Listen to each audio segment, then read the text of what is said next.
അയ്യോ എനിക്ക് ഫസ്റ്റ് ഉമ്മാൻ്റെ വീഡിയോ ചെയ്യണമെന്ന് പറഞ്ഞാൽ നമ്മൾ പുതിയ മൈക്ക് വാങ്ങിച്ചിട്ടാ. ഇന്ന് വരെ ഞങ്ങൾക്ക് കണ്ടുപിടിക്കാൻ പറ്റിയിട്ടില്ല ആളെ.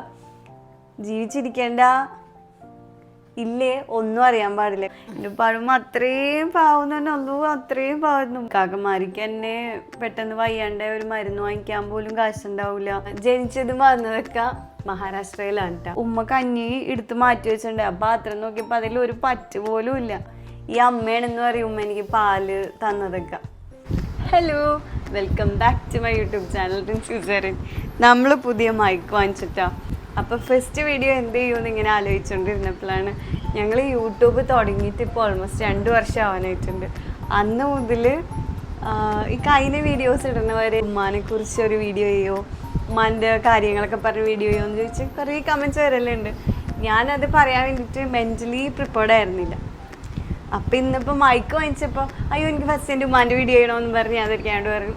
അപ്പം തന്നെ ഓക്കെ ഉണ്ട്. അപ്പം എൻ്റെ ഉമ്മാനെ കാണാത്തവർ കുറേ പേര് ഉമ്മാൻ്റെ ഫോട്ടോ കാണിച്ചെടുത്തായിരിക്കാം. ഞാനും എൻ്റെ ഉമ്മയും കൂടിയുള്ള ഫോട്ടോ. പിന്നെ ഒരു കമൻറ്റ് കണ്ടിട്ടുണ്ടായി, റിൻസി ഈ ഫോട്ടോ വീട്ടിൽ വെക്കാൻ പാടില്ല എന്ന്. പക്ഷേ എനിക്കും അറിയാം, ഞാനും ചെറുപ്പത്തിൽ അങ്ങനെയൊക്കെ പറഞ്ഞാണ് കേട്ടേക്കണം. പക്ഷേ ഞാൻ വെക്കും. അപ്പോൾ നമ്മൾ വീഡിയോയിലേക്ക് കിടക്കാമല്ലോ അല്ലേ ഇരിക്കാം. ഒരു ചെരുപ്പ് വാങ്ങിച്ചു കൊടുത്താൽ ഞങ്ങള്. പക്ഷെ ഇതിപ്പോ പുറത്തിടല്ല, എന്തെയും ഒന്ന് ഓർത്തിട്ടാണ്. എന്താണ് പുറത്തിടാത്ത? ഇല്ലാത്ത കാശ് കൊടുക്കില്ലേ. എനിക്ക് പണ്ട് ഞാനിങ്ങനെയായിരുന്നു, പുതിയ ചെരുപ്പ് വാങ്ങിച്ച് ഞാൻ പുറത്തിടൂല. എങ്ങാനും അതിലൊരു പൊടിയപ്പം തന്നെ കഴുകി മെനയാക്കി ഞാൻ വെക്കും. ഉമ്മാനെ പറ്റിയുള്ള വ്ളോഗാണ് ഇത്. എല്ലാവരും ഇത് സ്കിപ്പ് ചെയ്യാണ്ട് ഫുള്ള് കാണും കേട്ടോ. കാരണം എൻ്റെ ഉമ്മ മൈക്കുള്ളതുകൊണ്ട് ഇനിയിപ്പോൾ സൂക്ഷിച്ച് സംസാരിക്കണം. കാരണം ഇങ്ങനെ അടിക്കുമ്പോൾ നിങ്ങൾക്ക് ഡിസ്റ്റർബൻസ് ആയിരിക്കും. എനിക്ക് പ്രശ്നമൊന്നുമില്ല കേട്ടോ.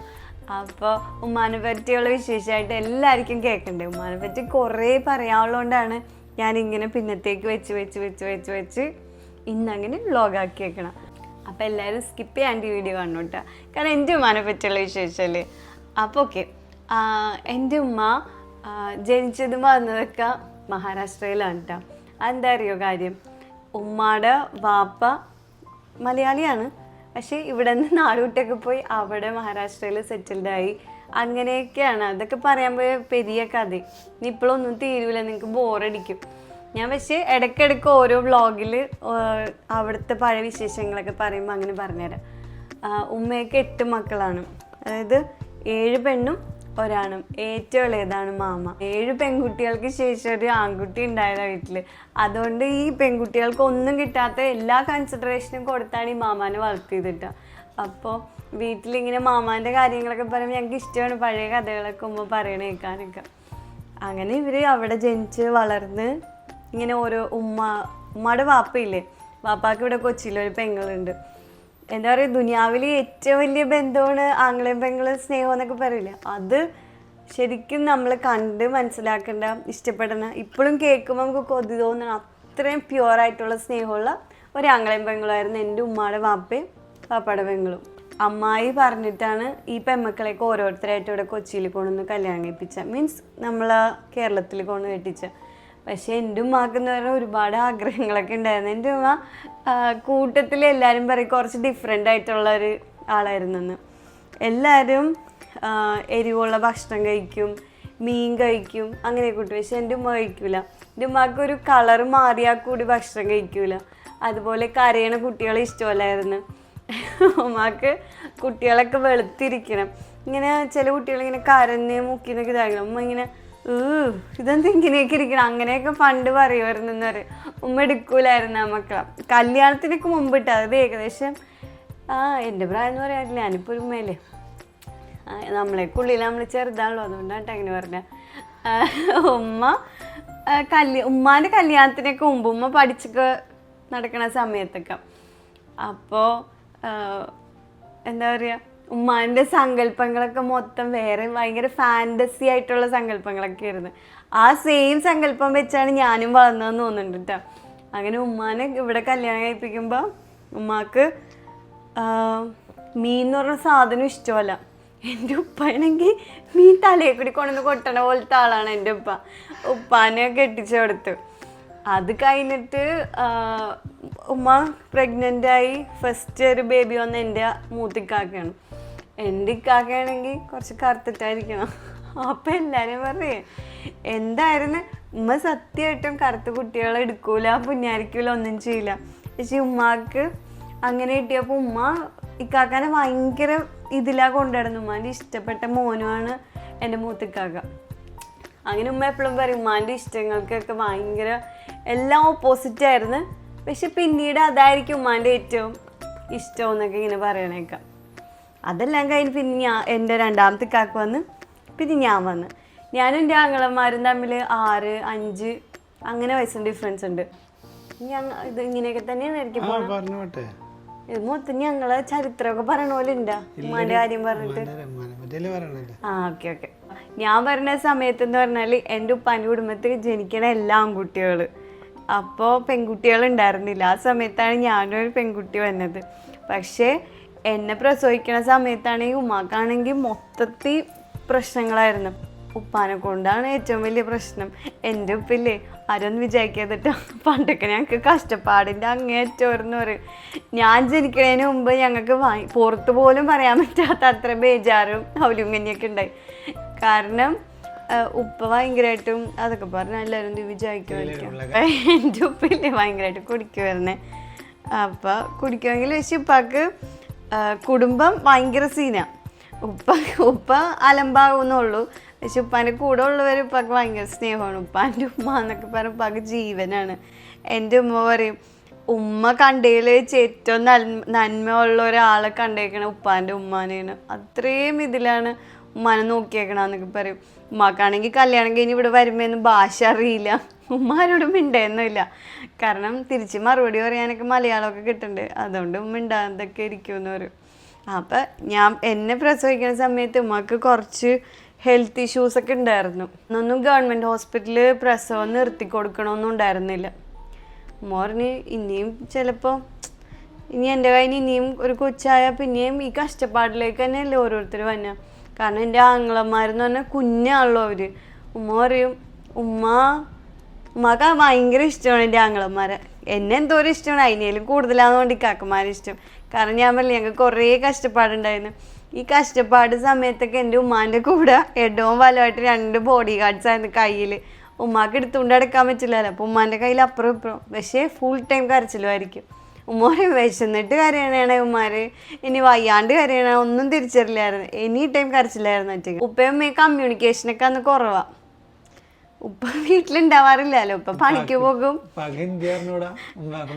ഇല്ല, എന്നെ ഇതായപ്പോഴത്തേക്ക് ഉമ്മച്ചിരിച്ചൊക്കെ മലയാളമൊക്കെ പഠിച്ച് കുറച്ച് സ്വാഭാവികം. നോർമലി എല്ലാവരും മലയാളം പഠിക്കുമല്ലോ. ഉപ്പ ചെറുതായിട്ടൊക്കെ എന്തൊക്കെയോ അറിയും. അങ്ങനെയൊക്കെ ഉമ്മ പറയും ഇക്കാക്കന്മാർക്ക് തന്നെ പെട്ടെന്ന് വയ്യാണ്ട് ഒരു മരുന്ന് വാങ്ങിക്കാൻ പോലും കാശുണ്ടാവില്ല. പിന്നെ ഗവൺമെൻറ് ഹോസ്പിറ്റലുണ്ട്. പണ്ടൊക്കെ ഈ ഹോസ്പിറ്റൽ എന്ന് പറഞ്ഞു കഴിഞ്ഞാൽ ഡോക്ടർമാരെ സെപ്പറേറ്റ് പോയി കണ്ടാലാണ് അവരവിടെ അഡ്മിറ്റ് ആയവർ മര്യാദക്ക് നോക്കുള്ളൂ. അല്ലെങ്കിൽ നോക്കലും കണക്കാണ്. കൊച്ചിയിലുള്ളൊരു വീഡിയോ ആണെങ്കിൽ അവർക്ക് അറിയാൻ പറ്റും. നമ്മുടെ നേവൽ ബേസിൻ്റെ ഒരു ഹോസ്പിറ്റലുണ്ട്.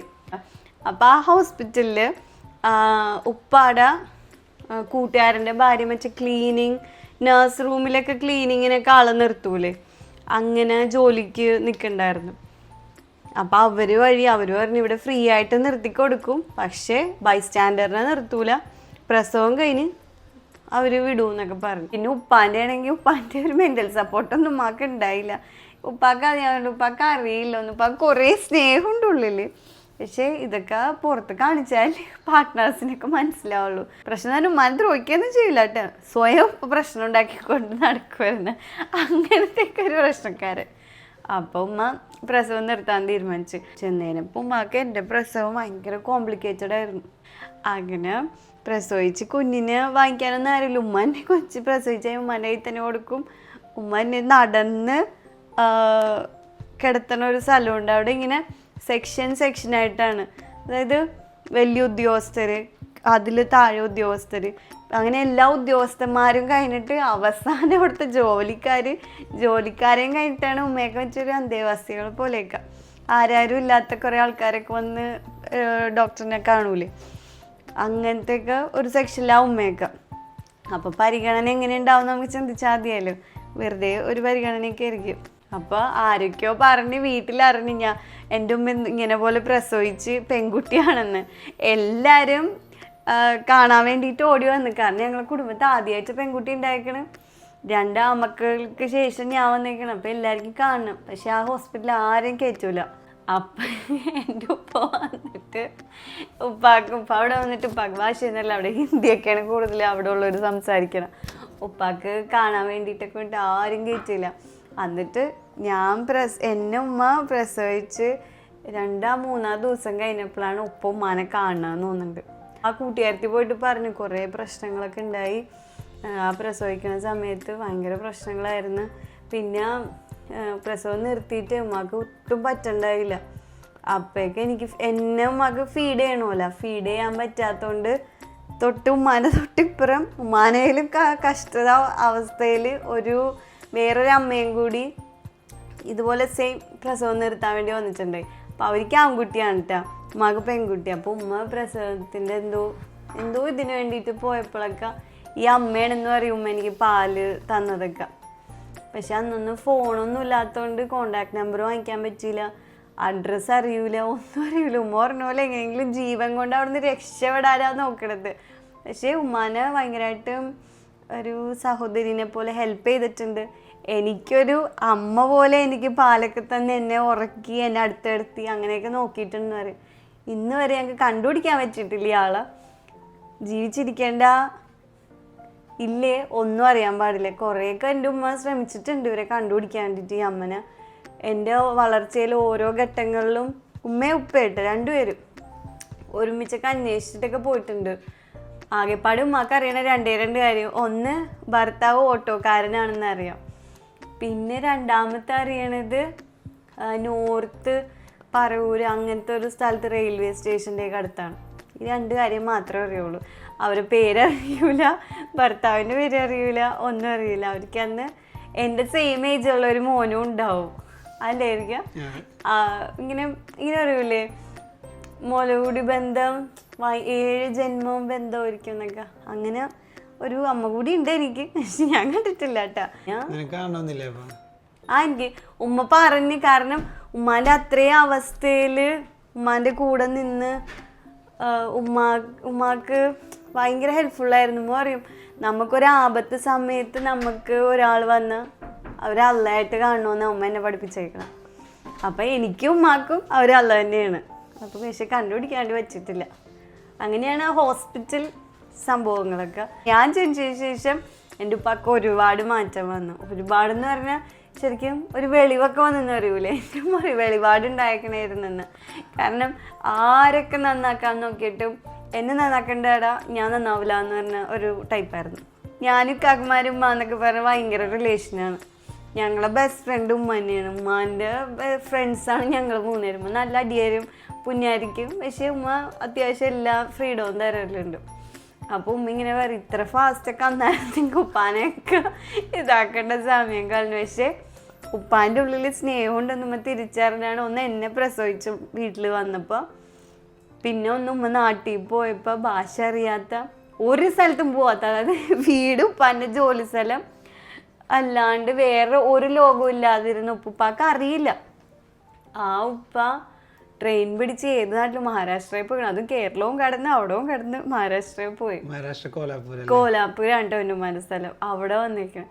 അന്നാണ് ഉമ്മാടെ വാപ്പ സിസ്റ്റേഴ്സ് എല്ലാവരും നോക്കൂ ജീജാക്ക് ഇത്രയും സ്നേഹം ഉണ്ടായിരുന്നൊക്കെ ഇങ്ങനെ ഇതാക്കണം. അതോടുകൂടി എൻ്റെ ഉപ്പ നന്നായി. അതാണ് ഈ കഥയിലെ ട്വിസ്റ്റ്. ഞാൻ ജനിച്ചതിന് ശേഷം പിന്നെ ലൈഫൊക്കെ കുറേയൊക്കെ മാറി. കഷ്ടപ്പാട് കുറഞ്ഞിട്ട് നല്ല കാലങ്ങളൊക്കെ ഇങ്ങനെ കയറി വന്ന് ബോറടിക്കണ്ടല്ലായിരിക്കും. സോറി കാരണം എന്താ ഇങ്ങനെ പറയാൻ എനിക്ക് അറിയുള്ളൂ. കാരണം ഉമ്മാനെ പറ്റി പറഞ്ഞെങ്കിൽ എല്ലാം കൂടി പറഞ്ഞു വേണ്ടേ പറയാൻ വേണ്ടിയിട്ട്. എൻ്റെ ഉപ്പാക്ക് മീൻ കച്ചവടമാണ്. ഉപ്പാന്ന് പറഞ്ഞാൽ വെളുപ്പാൻ ഞങ്ങൾ കാണലില്ല സത്യം പറഞ്ഞാൽ. ഉപ്പാനെ ഞാനും ഇക്കാക്കന്മാർ സത്യം ശരിക്കും ഉപ്പാനെ നേരിട്ട് കാണുന്നത് ഒന്നില്ലെങ്കിൽ ശനിയാഴ്ച അല്ലെങ്കിൽ ഞായറാഴ്ച. ഈ 2 ദിവസങ്ങളിലാണ് ഉപ്പ ഞങ്ങൾ മര്യാദക്ക് കാണുള്ളൂ. കാരണം തിങ്കൾ മുതൽ വെള്ളി വരെ ഞങ്ങൾ സ്കൂളിൽ പോകും. ഇപ്പോൾ വെളുപ്പിനെ ഒരു 3:30-4 മണിയാകുമ്പോൾ ഹാർബറിൽ പോകും. അപ്പം ഞങ്ങൾ ഉറക്കമായിരിക്കുമല്ലോ, ഞങ്ങൾ 3 മക്കൾ ഉറക്കമായിരിക്കും. തിരിച്ചുപ്പോൾ വന്നത് രാവിലെ 11 മണിക്കാണ്. ഞങ്ങൾ 9 മണിയാകുമ്പോൾ സ്കൂളിൽ പോകും. പിന്നെ ഉപ്പ 11 മണിക്ക് വന്നു കഴിഞ്ഞാൽ ഭക്ഷണമൊക്കെ കഴിച്ച് കിടന്നുറങ്ങി കറക്റ്റ് 3 മണിക്ക്. ഉപ്പാക്ക് എല്ലാത്തിനും ഭയങ്കര ചിട്ടയുണ്ട്. കറക്റ്റ് 3 അടിക്കുമ്പോൾ ഉപ്പ മാർക്കറ്റിലേക്ക് പോകും. ഈ ഹാർബറിൽ നിന്ന് മീനെടുത്തതൊക്കെ ഉപ്പ മാർക്കറ്റിൽ കൊണ്ടുപോയിട്ടാണ് വിൽക്കണത്. ഞങ്ങൾ 4 മണിയാകുമ്പോൾ സ്കൂൾ വിട്ട് വരും. ഞങ്ങൾ ഉപ്പനെ കണ്ടിട്ടില്ലേ. ഉപ്പ പിന്നെ ഞങ്ങൾ കളിച്ച് ട്യൂഷൻ പോയി മദ്രസയിൽ പോയി അതൊക്കെ കഴിഞ്ഞ് ഉമ്മ തിന്നാനൊക്കെ തന്ന് ഭക്ഷണമൊക്കെ കഴിച്ച് ഞങ്ങൾ 3 നേരം കിടത്തി ഉമ്മ ഉറക്കും. ഉപ്പ ഒരു 10:30-11 മണിയാകുമ്പോഴേക്കും വന്നാൽ ഞങ്ങൾ 10 മണിയായിരുന്നു അടിക്കുമ്പോൾ ഞങ്ങൾ ഉറങ്ങും. ഞങ്ങൾ അപ്പം ഒരു ദിവസം ഫുൾ കണ്ടില്ലല്ലോ. ഈ ഒരു ദിവസമാണ് ഞങ്ങൾ ഒരുപാട് വർഷങ്ങൾ ഇങ്ങനെ തന്നെയായിരുന്നു. എൻ്റെ ആങ്ങളമാരെ ഉപ്പ രാത്രി വന്നുകഴിയുമ്പോൾ ഇതുപോലെ കിടന്ന് ഉറങ്ങണമെങ്കിൽ ഇതിങ്ങനെ കൺപൂട്ടിയിരുന്ന് തന്നെ മുദ്ദ ഇങ്ങനെ പിടിച്ച് തിന്നാനൊക്കെ കൊടുത്ത് കിടത്തി അവർ വാതിറക്കും. വാക്കത്ത് തുറന്ന് അങ്ങനെ തന്നെ കിടന്നുറങ്ങും. ഞങ്ങൾക്ക് കുറേ സാധനങ്ങളൊക്കെ ആയിട്ടായിരിക്കും ഇപ്പോൾ വന്നത്. ബേക്കറിയിൽ നിന്ന് എന്തെങ്കിലും ഭംഗിയുള്ള സാധനമായാൽ മതി, പിന്നെ അതിന് വിലയും കൂടുതലായിരിക്കണം. ഈ 2 ഇതാണ് ഇപ്പം നോക്കണം. ഒന്ന് കാണാൻ ഭംഗി വേണം, പിന്നെ ആ സാധനത്തിന് വില ചോദിക്കുമ്പോൾ കൂട്ടത്തിൽ ഇച്ചിരി വില ഉണ്ടെങ്കിൽ അത് നല്ലതാന്ന് പറഞ്ഞ് പോയിച്ചിട്ടുണ്ട് വരും. അതിന് ടേസ്റ്റ് ഉണ്ടാ അല്ലെങ്കിൽ അതിന് വേറെ എന്തെങ്കിലും ഉണ്ടോ ഒന്നും നോക്കില്ല. വേറൊരു കാര്യം എന്ന് പറഞ്ഞാൽ ഉമ്മ ഒരു പ്രാവശ്യം ചിങ്ങമ്പഴം കഴിക്കാൻ കൊതിയാവണമെന്ന് പറഞ്ഞു. അപ്പോൾ ഉപ്പ 2 പ്രാവശ്യം എന്തോ മറന്ന്. പിന്നെ നോക്കാൻ നേരത്ത് ഉപ്പാനോട് ഞാൻ ഉപ്പ മറന്നല്ലേ ഉപ്പാന്ന് പറഞ്ഞു. അങ്ങനെ ചിങ്ങമ്പഴം വാങ്ങിച്ചോണ്ട് വന്നിട്ടാ. അതിന് അന്നത്തെ ദിവസം അടിപൊളി, ഞങ്ങൾക്ക് ഭയങ്കര സന്തോഷം. ഉമ്മാക്കും മുഖത്ത് നല്ലൊരു സ്നേഹത്തിൻ്റെ ഒരു ചിരിയൊക്കെ അന്ന് കണ്ടായിരുന്നു. പിറ്റേ ദിവസവും വീട്ടിൽ ചിങ്ങമ്പഴം. അപ്പം ഞാൻ ഉപ്പ ഇന്നലെയും കൊണ്ടുവന്നു. പിന്നെയും കൊണ്ടുവന്നു. അതിൻ്റെ പിറ്റേ ദിവസവും ചിങ്ങമ്പഴം. അപ്പം ഞാൻ ഇത് പിന്നെയും കൊണ്ടുവന്നാ. അമ്മ എന്തൊരു കഷ്ടമെന്നും പറഞ്ഞു. എൻ്റെ ഉമ്മാക്ക് ഇന്ന് ചിങ്ങമ്പഴം ഇഷ്ടമല്ല. അന്ന് മുതൽ വീട്ടിലെ എല്ലാ ദിവസവും ഉപ്പ വരുമ്പോൾ ചിങ്ങമ്പഴമായിട്ടാണ്. ഉപ്പാനോട് അങ്ങനെയാണ്. എന്തെങ്കിലും ഒരു സാധനം നമ്മൾ വേണമെന്ന് പറഞ്ഞാൽ ചിലപ്പോൾ ഫസ്റ്റത്തെ ഒരു ദിവസമൊക്കെ ഉപ്പ ചിലപ്പോൾ വിട്ടുപോകും. അപ്പം നമ്മൾ പറയുമല്ലോ അല്ല ഉപ്പ മറന്നല്ലേ എന്നെങ്ങാനും ചോദിച്ചാൽ ഉപ്പാക്ക് അത് ഭയങ്കര സങ്കടമെന്ന് തോന്നുന്നുണ്ട്. അപ്പം പിന്നെ നമ്മളത് അവസാനം അത് വെറുത്ത് അതിന് ഇഷ്ടപ്പെടാണ്ട് ഉപ്പാനോട് തന്നെ പറയും ഉപ്പ ഇനി കൊണ്ടുവരല്ലേ ഉപ്പ അവനെ കരയൊക്കെ ചെയ്യും. അത്രയും അസ്വസ്ഥക്കൊക്കെ എനിക്ക്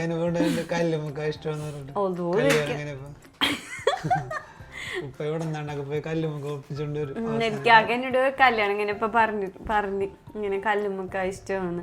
പിന്നെ അവസാനം എനിക്കാകെ എന്നോട് കരഞ്ഞു പറയാൻ തുടങ്ങി. പിന്നില്ല എനിക്കിപ്പോ കല്ലുമ്മക്ക കാണുമ്പോൾ എനിക്ക് ശ്വാസം മുട്ടണ്, എനിക്ക് പറ്റുള്ള, എനിക്ക് കഴിക്കാൻ പറ്റുള്ള എന്നൊക്കെ പറഞ്ഞിട്ട് എൻ്റെ ഇപ്പം അങ്ങനെയാണ്. ഉമ്മ ഇന്നത്തെ ഈ ഒരു ഇതിലായിരുന്നെങ്കിൽ ഉണ്ടല്ലോ മക്ക് കുറേ ഓപ്പർച്യൂണിറ്റി ഉണ്ടാവും. മക്ക് ഒരു വലിയ പ്രോബ്ലം ആണെങ്കിലും മക്ക് നിസ്സാരമായിട്ട് സോൾവ് ചെയ്യാൻ വേണ്ടി പറ്റും. അത് ഭയങ്കര കഴിവാണ് ഉമ്മാൻ്റെ.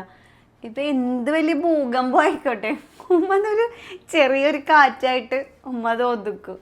അങ്ങനെയൊക്കെ ഇതായി നോക്കിയിട്ടുണ്ട്. ഭയങ്കര സ്നേഹമുള്ള ഉമ്മയായിരുന്നു എൻ്റെ. ഇപ്പോഴും സ്നേഹമുള്ള ഉമ്മയാണ്. പിന്നെന്താ പറയുക, ഉമ്മാക്ക് എന്ത് പറ്റിയെന്ന് എല്ലാവരും ചോദിച്ചില്ല. ഉമ്മാക്ക് കോവിഡായിരുന്നു കേട്ടോ. അപ്പോൾ ഫസ്റ്റത്തെ കോവിഡ് വന്ന സമയത്ത് ഉപ്പയും എൻ്റെ വീട്ടിലുണ്ടായിരുന്നു. പിന്നെ 2ാമത്തെ കോവിഡ് വന്ന സമയമായപ്പോഴത്തേക്കും എല്ലാവരും നിസ്സാരമായി എടുത്തെന്ന് തോന്നുന്നുണ്ട്. ഉമ്മ അന്ന് നോമ്പൊക്കെ പിടിച്ചിട്ടുണ്ടായി. ഉമ്മക്ക് പക്ഷേ ഹെൽത്ത് ഇഷ്യൂസ് ഇങ്ങനെ സിംറ്റംസൊക്കെ ഭയങ്കര പ്രശ്നമുള്ള സിംറ്റംസ് ഒന്നും ഉണ്ടായില്ല. എല്ലാ ദിവസവും വീഡിയോ കോൾ ചെയ്യും. എന്ത് പറ്റിയെന്ന് അറിയാൻ പാടില്ല. ഉമ്മക്ക് കോവിഡ് ഇത് കുറേ പറയാനൊന്നും എനിക്ക് പറ്റില്ല കേട്ടോ.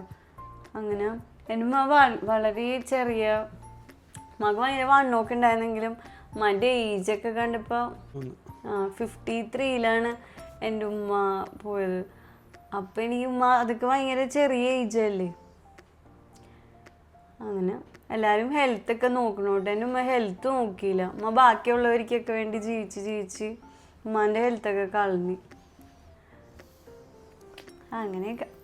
പക്ഷേ ഓൾവേസ് ടൈം എൻ്റെ കൂടെ ഉള്ള പോലെ തന്നെ എനിക്കിഷ്ടം. ഞാൻ എൻ്റെ വീട്ടിലേക്ക് പോകാൻ വേണ്ടിയിട്ടാണ് എപ്പോഴും ഇവിടെ നെട്ടൂർ കല്യാണം കഴിച്ച് ഇവിടെ മര്യാദക്ക് നിൽക്കണം.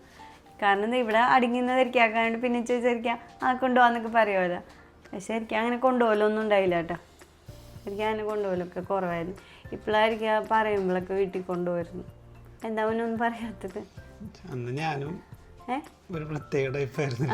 അതെ, അത് എല്ലാവരും അങ്ങനെയാണല്ലോ. അവസരങ്ങളൊക്കെ കഴിയുമ്പോഴായിരിക്കും എല്ലാവർക്കും അപ്പോൾ അങ്ങനെയൊക്കെ. പക്ഷേ ഉണ്ടല്ല, ഞാൻ ഈ എൻ്റെ അമ്മ സൂപ്പറിൽ വരാൻ വേണ്ടി കാരണം എൻ്റെ ഉമ്മയാണെന്ന് പറയാണ്ട് എന്താ അറിയോ, എനിക്ക് പെട്ടെന്ന് എൻ്റെ ഉമ്മാൻ്റെ ആ ഒരു ഉമ്മ പോയിന്ന് ഞാൻ ഫോണിൽ കൂടിയാണ് കേൾക്കണം. കാരണം ഞാനും എൻ്റെ ആങ്ങളെ അങ്ങോട്ടും ഇങ്ങോട്ടും ഇക്കാക്കയും കൂടി സംസാരിച്ചുകൊണ്ടിരിക്കും. ഇക്കാക്ക എന്ത് പറ്റും ഉമ്മാക്ക് പറഞ്ഞു, കുഴപ്പമൊന്നുമില്ല ഉമ്മാക്ക് പെട്ടെന്നാണ് രാവിലെ വിളിച്ചിട്ട് പറയണം ഉമ്മാക്ക് ഇങ്ങനെ പെട്ടെന്ന് വയ്യാണ്ടായി.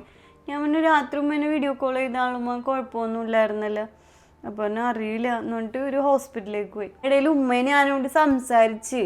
അപ്പോൾ ഉമ്മ മോളേന്ന് എന്തോ വിളിക്കുന്നുണ്ട്. അപ്പോൾ ഞാൻ ഉമ്മയാണോന്നൊക്കെ ഇങ്ങനെ ഞാൻ ചോദിക്കുന്നുണ്ട്. പിന്നെ ഉമ്മാൻ്റെ ഒച്ച കേട്ടില്ല. പിന്നെ ഇക്കാക്ക കുറേ നേരം ഇങ്ങനെ ഇക്കാക്ക വിളിച്ചിട്ട് ഇങ്ങനെ വന്നപ്പോൾ എനിക്ക് ഭയങ്കര എന്തൊക്കെയോ ഒരു അവസ്ഥയായിരുന്നു. ഞാൻ ഓർത്തില്ലായിട്ട് ഞാൻ നോർമലായിട്ടൊക്കെ തിരിച്ചു വരും നിൽക്കാം. എനിക്ക് കല്യാണം കഴിഞ്ഞുണ്ടായ ഒരു പ്രശ്നം ഉണ്ടായിരുന്ന സമയത്ത് ഞാൻ ഭയങ്കരമായിട്ട് ഒറ്റപ്പെട്ട് എന്താ പറയുക, മുമ്പിൽ ഇനി മരിച്ചു കളയാം.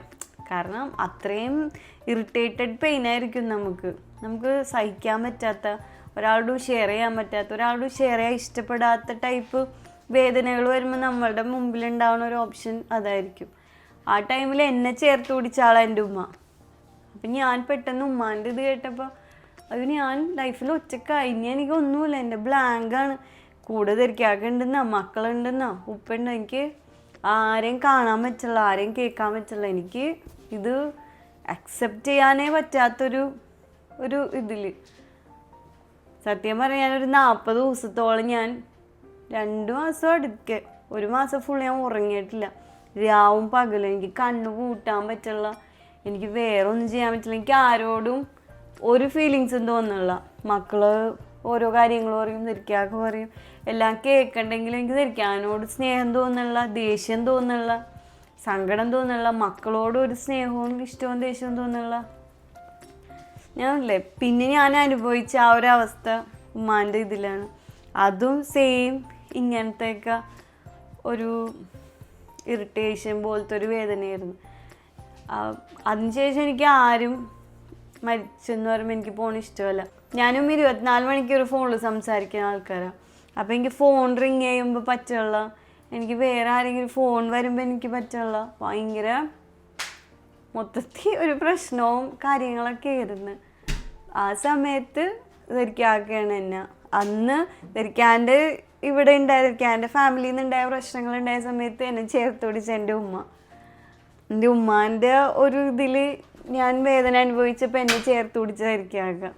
ഈ 2 പേർക്ക് എൻ്റെ ലൈഫിൽ ഭയങ്കര ആ ഒരു ടൈമിൽ ധരിക്കാക്കുകയും പിടിച്ചു നിർത്തിയപ്പോഴേ എനിക്ക് പിന്നെ ഞാൻ വീടെന്ന് പറഞ്ഞാൽ എനിക്ക് ഭയങ്കര ഞാൻ അഡിക്റ്റഡ് ആയിരുന്നു. എൻ്റെ വീട്ടിൽ ഞാൻ എൻ്റെ ഉമ്മാനോട് എപ്പോഴും ചോദിക്കുന്നു, ഉമ്മ കല്യാണം കഴിഞ്ഞൊക്കെ പോകുമ്പോൾ എന്നെ അവിടെ ഉള്ളവർ സ്നേഹിക്കും, ഉമ്മ എനിക്ക് കുറേ ഇഷ്ടമുള്ള വീട്ടിൽ പോകണം, എനിക്ക് എൻ്റെ ഉമ്മാനെ പോലെ സ്നേഹം വേണം എന്നൊക്കെ പറയും.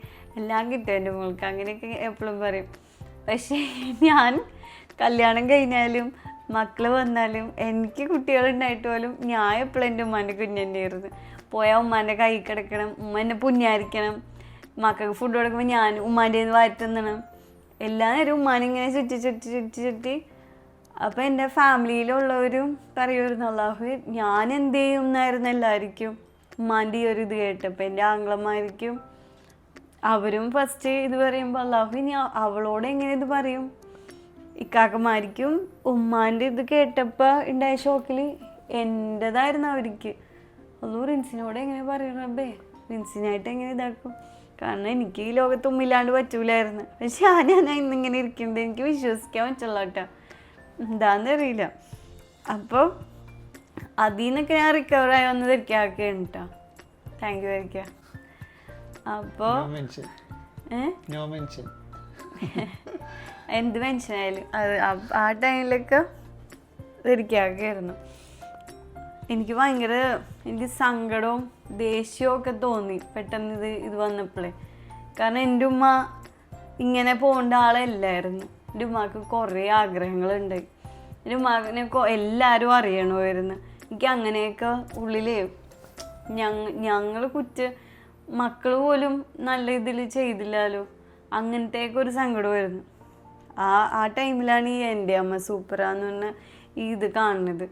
എനിക്ക് അപ്പോഴേക്ക് എന്താ അറിയോ, ഞാൻ എന്തെങ്കിലും ചെയ്തിട്ട് എൻ്റെ ഉമ്മാനെ എല്ലാവരും അറിയണം. കാരണം ഞാൻ എൻ്റെ ഉമ്മാൻ്റെ മോളായിരുന്നു. കാരണം കുറേ ഞാൻ പറഞ്ഞില്ല, എനിക്ക് നീ കുറേ നാൾ ഒളിപ്പിച്ച് വെച്ചൊരു സംഭവം എല്ലാവരും ചോദിക്കും എന്താ പ്രശ്നങ്ങൾ എന്താന്ന് പറയാത്ത. ആ സമയത്തൊക്കെ ഉള്ളിൽ നമുക്ക് കുറേ വിഷമം ഉണ്ടാക്കിയെന്ന് പറഞ്ഞാൽ എൻ്റെ ഉമ്മ വളർത്തിയോണ്ടാണ് ഞാൻ ഇങ്ങനെ എന്നും പറഞ്ഞ് വേദനിപ്പിച്ചിട്ടൊക്കെ ഉണ്ട്. പക്ഷെ എൻ്റെ ഉമ്മ എന്നെ നല്ല രീതിയിലാണ് എന്നെ വളർത്തിയാന്ന് എനിക്ക് പ്രൂവ് ചെയ്യണമായിരുന്നു. അപ്പോൾ അതും ഞാൻ ചെയ്തില്ല. എൻ്റെ ഉമ്മാനെ എല്ലാവരും നല്ലത് പറയണം, എൻ്റെ ഉമ്മാനെ നല്ലത് പറയണം, ഇത് മാത്രം ഉണ്ടാവുള്ള എൻ്റെ ഉള്ളിൽ ചിന്തകൾ മൊത്തം. ഇതിങ്ങനെ ആരെങ്കിലും എന്നോട് സംസാരിക്കുമെങ്കിലും ഞാൻ അവരെ മുഖത്ത് നോക്കിയിരിക്കും, പക്ഷെ അവരും ഞാനായിട്ടുള്ള ഒരു ബന്ധമായിരിക്കില്ല എൻ്റെ ഉള്ളിൽ കൂടി പോകണം. എന്ത് ചെയ്യുമ്പോൾ എനിക്ക് അല്ലെങ്കിൽ ഞാൻ പിന്നെ ലാസ്റ്റ് അല്ല സിനിമയിൽ പോവാം, അല്ലെങ്കിൽ വേറെ എന്തെങ്കിലും ചെയ്യുക, അല്ലെങ്കിൽ മക്കളെ കൊണ്ട് എന്തെങ്കിലും ചെയ്യിക്കുക. മക്കൾ ചെയ്താലും എൻ്റെ ഉമ്മയാണ് ഗ്രാൻഡ് പാരൻ്റ് എന്ന് പറയണം, അല്ലെങ്കിൽ ഞാൻ എന്തെങ്കിലും ചെയ്താൽ ഞാൻ എൻ്റെ ഉമ്മാൻ്റെ മോളാണെന്ന് അറിയണം. ഈ ഒരു ചിന്ത മാത്രമായിരുന്നു.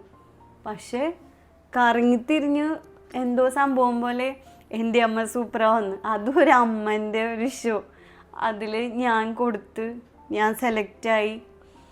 ആ ഒരു ഷോയിൽ പോയിട്ട് എൻ്റെ അമ്മ സൂപ്പറാന്ന് റിയാലിറ്റി ഷോയിൽ പോയിട്ട് ഞാൻ എൻ്റെ ഉമ്മ സൂപ്പറാന്ന് ഞാൻ തെളിയിച്ചു. അതെനിക്ക് ഭയങ്കര ഒരു അച്ചീവ്മെൻ്റ് ആയിരുന്നു കേട്ടോ. കാരണം ഇന്ന് ഇപ്പം ആ ഷോ കഴിഞ്ഞിട്ട് 2 വർഷമായില്ലായിരിക്കാം.